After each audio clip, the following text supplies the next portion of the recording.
Yes, students. Today I'm going to start with the chapter, the last lesson. It is the first chapter of your book and it is written by Alphonse Daudet.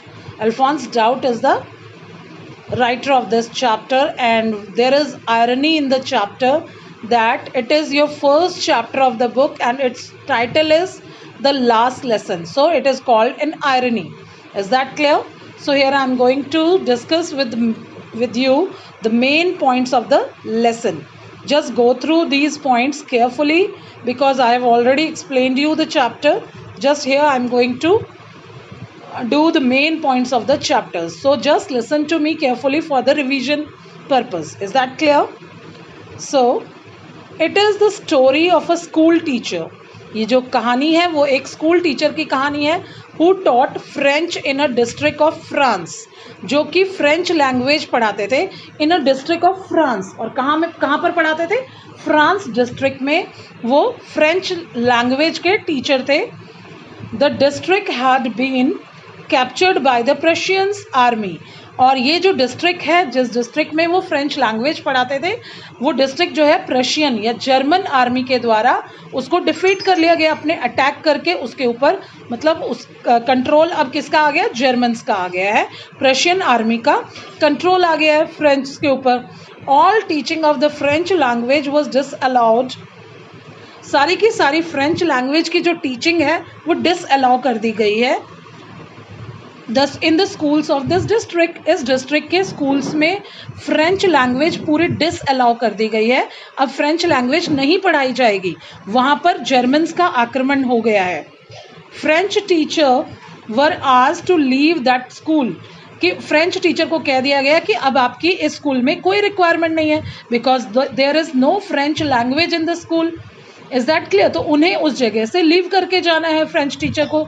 This story describes, ये कहानी में बताया गया है the last lesson of one such teacher.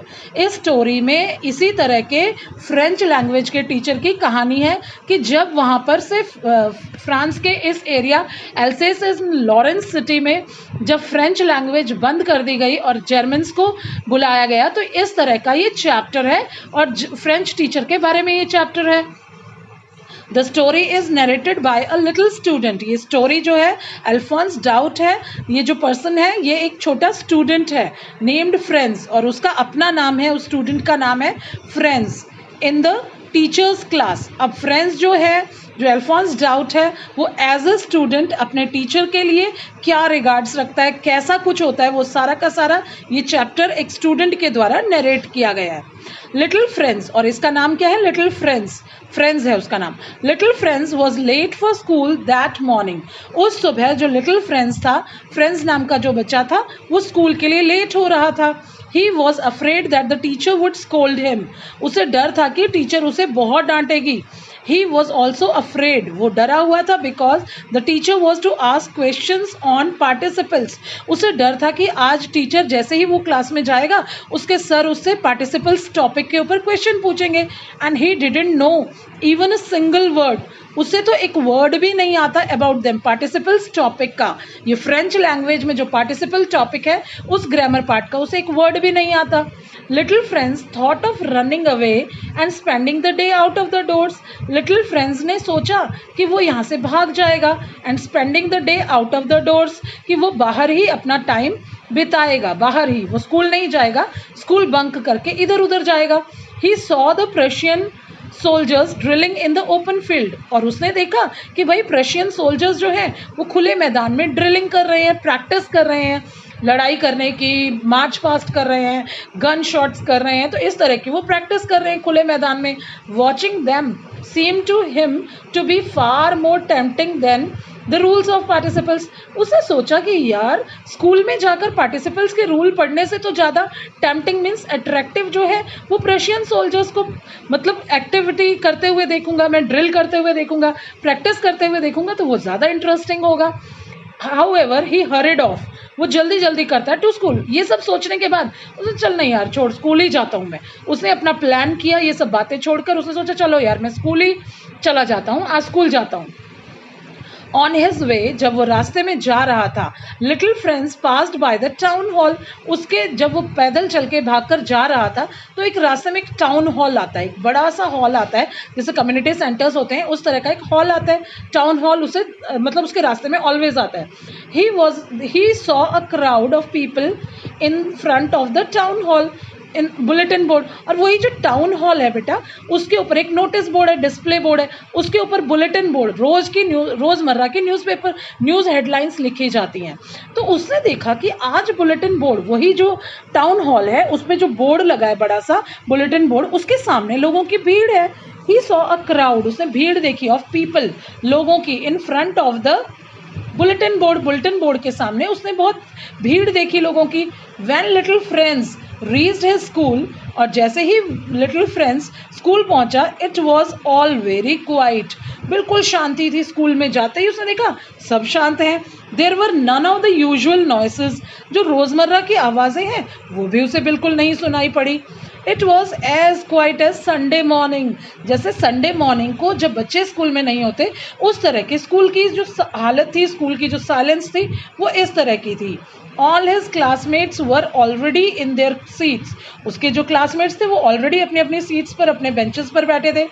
The teacher mister हैमिल, जो teacher हैं French language के, जिनकी ट्रांसफ़र हो गई है, वो मिस्टर हैमिल जो थे, वॉकिंग अप एंड डाउन, बेटा कमरे में एक जगह से सामने से पीछे जाना, आना जाना करना, उसे कहते हैं अप एंड डाउन. जो टीचर है वो उसी क्लासरूम में ऊपर नीचे आगे पीछे घूम रहे हैं, इसको कहते हैं वॉकिंग अप एंड डाउन. तो वो आगे पीछे घूम रहे हैं. ही वॉज वेरी फ्राइटेंड, जो फ्रेंड्स था, ही किसके लिए लगा है, Franz was very frightened, Franz बिल्कुल डर जाता है. But to his surprise Mr. Hamill said very kindly, go to your, walking up and down. He had his terrible iron ruler under his arm. तो वो जो टीचर थे वो इधर उधर घूम रहे थे. And he had his terrible iron ruler. उनके पास उसका वही खतरनाक, terrible means भयानक, आयरन लोहे का रूलर स्केल था. अंडर हिज आर्म, उनकी बाजू के नीचे, वही उनकी स्टिक, जो आयरन स्टिक है, आयरन रॉड है, वो उनके पास थी. Little friends opened the door, little friends ने फिर भी हिम्मत करके दरवाज़ा खोला. एंड वेंट इन, और वो चुपके से अंदर जाता है. ही वॉज वेरी फ्राइटेंड, वो बहुत डरा हुआ है. बट टू हिज सरप्राइज, उसकी हैरानगी की बात तो यह हुई, Mr Hamel said very kindly, Mr Hamel बड़ी काइंडली बोलता है, go to your place quickly, जल्दी ही जाओ अपनी प्लेस पर. क्विकली लिटिल फ्रेंड्स, जल्दी से अपनी सीट पर जाओ. Little friends saw that the teacher was in one of his best dresses. अब लिटिल फ्रेंड्स ने देखा कि भाई आज तो टीचर नॉर्मल नहीं लग रहे हैं, वो तो एक स्पेशल ड्रेस में है. द वन ही वोर ओनली ऑन इंस्पेक्शन और प्राइज डे, जिस ड्रेस को वो किसी इंस्पेक्शन डे या फंक्शन डे पर पहनते थे उस ड्रेस में थे वो. And at the back of the class, और क्लास के पीछे की side, the village people were sitting quietly, गाँव के लोग चुपचाप बैठे थे. एवरीबडी लुक्ड सैड, हर कोई निराश दिख रहा था. Franz wondered what it was all about, Franz को हैरानगी थी कि आखिर ये सब चुप क्यों बैठे हैं. Mr Hamel began in a very grave and gentle tone, और मिस्टर हैमिल अपनी बड़ी गंभीर सी और बड़ी पोलाइट आवाज़ में, गंभीर मतलब उनकी आवाज़ में एक गंभीरता थी, उसके साथ अपनी गर्जन की आवाज़ के साथ और बड़ी पोलाइट वे में वो बोलते हैं, my children, this is the last lesson I shell give you. आज मैं तुम्हें आखिरी चैप्टर पढ़ाने जा रहा हूँ फ्रेंच लैंग्वेज का. आज आपको मैं आखिरी लेसन पढ़ाने जा रहा हूँ. The order has come from Berlin, Berlin से ऑर्डर आ गए हैं, to teach only German in the schools of Alsace and Lorraine. Alsace और लॉरेन सिटी में अब सिर्फ जर्मन लैंग्वेज पढ़ाई जाएगी, ना कि French language. The new master comes tomorrow, तुम्हारी जर्मन लैंग्वेज के नए टीचर कल आ जाएंगे. This is your last French lesson, कि आज जो मैं पढ़ाने जा रहा हूँ फ्रेंच भाषा का तुम्हारा आखिरी चैप्टर है. I want you to be very attentive, मैं चाहता हूँ कि इस भाषा को आप बहुत ही अटेंटिव, बड़े ध्यान से सुनिए. Now for the first time, पहली बार, little friends began to feel sorry, पहली बार लिटिल फ्रेंड्स जो है वो सॉरी फील करते हैं फॉर नॉट बीइंग सीरियस. वो पहली बार इतना फील करता है कि वो कभी सीरियस नहीं हुआ इन हिज लेसन्स, कि फ्रेंच लैंग्वेज का जो लेसन मिस्टर हैमिल पढ़ाते थे उसके बारे में वो कभी सीरियस नहीं हो पाया. ही वॉज ऑल्सो सैड, वो निराश था, that he would never see mister हैमिल again, उसे दुख था कि मैं आज के बाद कभी मिस्टर हैमिल को दोबारा स्कूल में नहीं देख पाऊंगा. ही forgot all about his ruler and cranky nature. He forgot, वो भूल गया, ऑल अबाउट हिज रूलर, वो मिस्टर हैमिल की स्टिक को भूल गया, एंड क्रैंकी नेचर, क्रैंकी होता है स्ट्रिक्ट नेचर को भी वो भूल गया, बिल्कुल ध्यान में नहीं रहा उसे. Now friends understood, now friends को समझ आ गया, अब फ्रेंड्स को समझ आ गया why Mr Hamel was in his best clothes, उसे समझ आ गया कि आज मिस्टर हैमिल बेस्ट क्लोथ्स में क्यों हैं. He also understood why the old man of the village were sitting there, अब उसे समझ आ गया कि आज जो ओल्ड मैंस उस क्लास के पीछे के रूम में, पीछे की तरफ, पीछे के बेंचेस पे बैठे हैं, वो क्यों बैठे हैं. They had come to show their respect for Mr Hamel 40 years of faithful service, कि ये जो ओल्ड पीपल हैं, ये जो बैठे हैं, वो आए हैं क्योंकि वो मिस्टर हैमिल को उनके पिछले 40 वर्ष से वो स्कूल में पढ़ा रहे हैं, उनको रिस्पेक्ट देने के लिए आए हैं, उनकी फेथफुल सर्विसेज के लिए, उनके बेस्ट सर्विसेज के लिए वो थैंक यू करने आए हैं, वो बड़े बड़े लोग जो रूम में बैठे हैं. Mr Hamel asked Franz to recite the rule for participles, और मिस्टर हैमिल ने आज के दिन फ्रेंड्स को कहा कि फ्रेंड्स खड़े होकर पार्टिसिपल्स के रूल सुनाओ. फ्रेंड्स गॉट मिक्सड अप, और फ्रेंड्स क्या करता है, मिक्सड अप हो जाता है, कंफ्यूज हो जाता है ऑन द फर्स्ट वर्ड, पहले ही वर्ड्स में वो कंफ्यूज हो जाता है.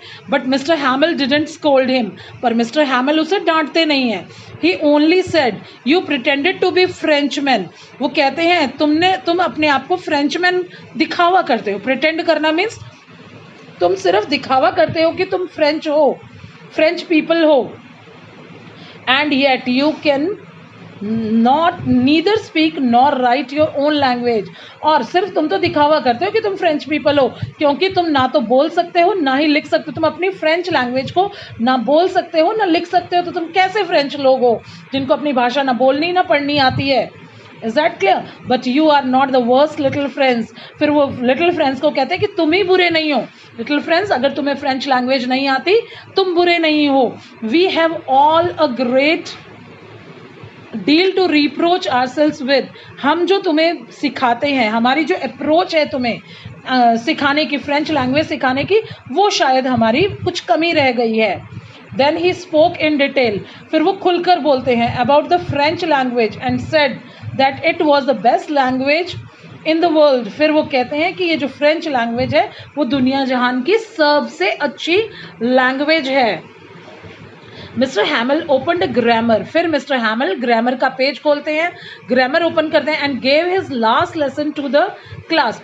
क्लास में फ्रेंच लैंग्वेज का आखिरी ग्रामर लेसन पढ़ाते हैं. Little Franz was amazed to see that he understood every word of it. Little Franz जो है हैरान है कि आज का पढ़ाया उसे हर वर्ड याद हो गया है, समझ आ गई है. Mr हैमिल explained everything with great patience, आज के दिन मिस्टर हैमिल ने क्लास में बड़ी पेशेंस के साथ हर चीज़ पढ़ाई है. आफ्टर द ग्रामर, ग्रामर के बाद he gave a practice in writing, उसके बाद उन्होंने प्रैक्टिस दी है इन राइटिंग, लिख लिख कर भी उन्होंने प्रैक्टिस करवाई फ्रेंच लैंग्वेज की. While the students were busy with their writing, और जिस दौरान स्टूडेंट्स राइटिंग कर रहे थे, राइटिंग में बिजी थे, mister हैमिल gazed at everything in the little classroom. उस समय बच्चे सारे, वो जो मिस्टर हैमिल है वो क्लासरूम को इधर उधर बड़े ध्यान से, बड़े प्यार से हर चीज़ को गहरी नज़र से देख रहे थे. It was as if he wanted to fix everything in his mind, ऐसा लग रहा था वो इतने ध्यान से देख रहे थे कि हर चीज़ की यादों को वो फिक्स करके अपने माइंड में ले जाना चाहते हैं. It must have broken his heart to think that he was to leave it all, इससे जो फ्रेंड्स है उसका दिल टूटा जा रहा था. It must have broken his heart, इससे फ्रेंड्स का दिल टूटा जा रहा था. टू थिंक दैट, ये सोच कर कि he was to leave it all, और मिस्टर हैमिल को भी बड़ा दुख हो रहा था क्योंकि उसे स्कूल को छोड़कर जाना था इसके बाद. ऑल एट वंस, तभी एकदम, द चर्च क्लॉक 12 स्ट्रक 12, तभी चर्च की घंटी में 12 बजने की घंटी बजती है. The sounds of the mid day prayer were heard, कि मिड डे दोपहर के समय की प्रेयर जो है उसकी आवाज़ें आना शुरू होती है. उस कंट्री में जो आवाज़ें हैं वो इधर उधर की आना शुरू होती है. एट द सेम मोमेंट जब प्रेयर की आवाज़ आ रही थी, the trumpets of Prussians returning from drill were heard, तभी प्रशियन सोल्जर्स जो प्रैक्टिस करके ड्रम बीट्स के साथ वापस आ रहे थे, उनकी भी आवाज़ें आ रही थी. Mister Hamel stood up to say something, Mister Hamel कुछ कहने के लिए खड़े हुए, बट कुडंट, उनके मुंह से कुछ भी आवाज़ नहीं निकली. He was choked with emotions, उनकी जो गला था वो चोक्ड हो गया था, ब्लॉक हो गया था विद इमोशंस, क्योंकि उनका दिल भर आया था. वो रो उठे थे, वो रो पड़े थे ये सोचकर कि आज के बाद मैं स्कूल में दोबारा पढ़ाने नहीं आऊँगा. He took a piece of chalk and wrote on the blackboard, उन्होंने एक चॉक पीस लिया और ब्लैक बोर्ड पे लिखा as large as he could, जितना बड़े बड़े अक्षरों में वो लिख सकते थे वो लिखा लॉन्ग लिव फ्रांस. क्या लिखा कि फ्रांस जो है उसकी उम्र लंबी हो, लॉन्ग लिव फ्रांस, कि फ्रांस कंट्री जो है वो लंबी उम्र वाली हो. और यहाँ से जिस तरह से लैंग्वेज चली गई है तो उसकी रिस्पेक्ट में उन्होंने कहा कि फ्रांस जो है इसकी आयु लंबी हो, फ्रेंच लैंग्वेज की भी आयु लंबी हो, फ्रांस कंट्री की भी जो लैंग्वेज है लंबी हो, लैंग्वेज की जो आयु है वो लंबी हो. In this way this chapter is ended. It is showing the love for the language. We are Indians, we should know how to speak and how to write Hindi, as well as we should know how to write and learn English also. Is that clear? We are Indians, so we must learn how to write and read English, how to speak Hindi. Hindi is our national language, so we should give respect to this language. Is that clear? So this was the chapter. Go through the question answers and comprehension passages also for the exam point of view. Thank you.